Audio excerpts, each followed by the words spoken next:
ये बात मेरे गांव की है। जब मैं छुट्टियों में गांव घूमने गया था। मेरे गांव में एक पुरानी खंडर हवेली है जिसमें करीब 65 सालों से वहाँ कोई नहीं रहता। ये बात मुझे मेरे गांव के दोस्तों ने बताई। जब ये बात मुझे पता चली तो मेरा मन करने लगा कि मैं एक बार उस हवेली को देखूं। मुझे ऐसी जगहों पर जाना, उनके बारे में जानने में बहुत अच्छा लगता था। फिर एक दिन मैं अपने दोस्तों के साथ वहाँ जाने का प्लान बनाता हूँ और उस खंडर हवेली के सामने पहुँच जाता हूँ।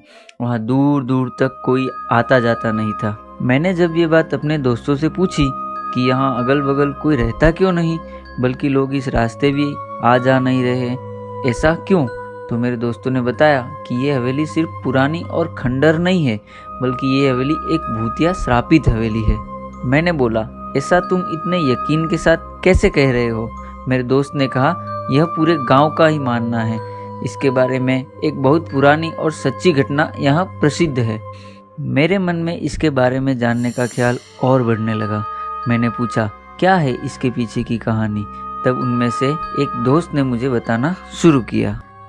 आज से करीब 65 साल पहले इस हवेली के मालिक बहुत बड़े जमींदार हुआ करते थे। उनकी एक पत्नी भी थी जो बहुत सुंदर थी। उनका नाम सुलेखा था।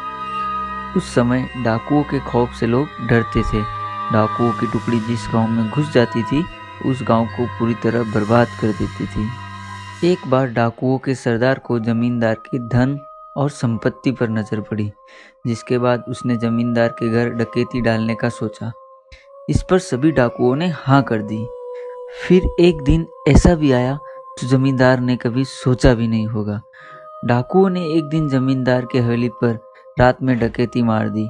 जमींदार ने भी अपनी सुरक्षा के लिए पहले से ही कुछ सिपाही और नौकर रखे हुए थे, जो डाकुओं के हवेली पर आने पर उनसे लड़ पड़े, क्योंकि जमींदार ने सिपाही और नौकर बहुत कम और साधारण हथियार के साथ थे। वहीं डाकुओं की संख्या बहुत ज़्यादा थी और उनके पास बहुत अच्छे हथियार भी थे, जिसकी वजह से जमींदार के सिपाही और नौकर कुछ ही देर में मार दिए गए।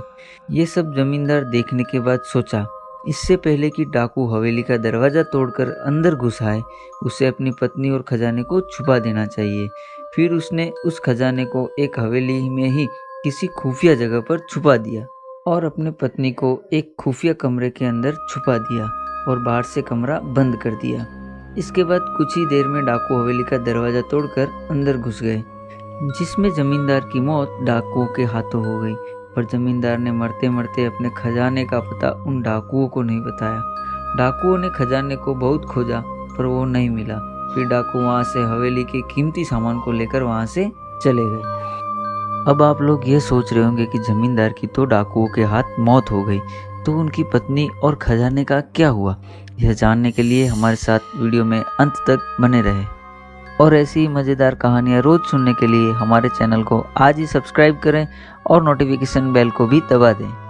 तो आइए आगे जानते हैं क्या हुआ जमींदार की पत्नी के साथ। जैसा कि आप जानते हैं, जमींदार ने उसकी पत्नी को एक खुफिया कमरे में बंद कर दिया था, जिसका किसी को कोई पता नहीं था। उसकी पत्नी बहुत चिल्लाई, लोगों को बुलाने की कोशिश की, कमरे के दरवाजे को तोड़ने की कोशिश की, पर वो अंत तक कुछ न कर पाई और भूख प्यास के कारण तड़प तड़प कर वहीं उसकी मौत हो गई। उसके मरने के बाद उसकी लाश की बदबू से लोग हवेली में गए और उस कमरे को तोड़कर उसकी लाश को वहां से निकालकर उसका अंतिम संस्कार किया। कहा जाता है कि आज भी वो अपने पति का इंतजार उस कमरे में करती है। उसका पति कभी तो आएगा और उसे उस कमरे से आज़ाद करेगा, और आज भी उसकी हवेली में उसकी बिना इजाज़त के अंदर आने वाले को वो सज़ा देती है। मैंने अपने दोस्तों से ये कहानी सुनकर उन पर विश्वास नहीं किया।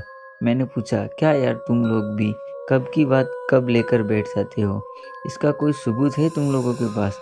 तो उन लोगों ने बताया, कुछ लोग ने इस हवेली में जाने की और वहाँ रुकने की गलती की थी, जो आज तक इस सदमे को भूल नहीं पाए हैं। मैंने पूछा, ऐसा क्या हुआ था उन लोगों के साथ इस हवेली में? तब मेरे दोस्तों ने मुझे बताया, एक बार एक अपराधी जेल से भाग जाता है और इस हवेली में आकर छुप जाता है। उसके बाद कोई कुछ नहीं जानता कि उस हवेली में उसके साथ क्या हुआ था। बस दूसरे दिन उस अपराधी की लाश हवेली के बाहर मिलती है। मैंने बोला ये हादसा भी हो सकता है।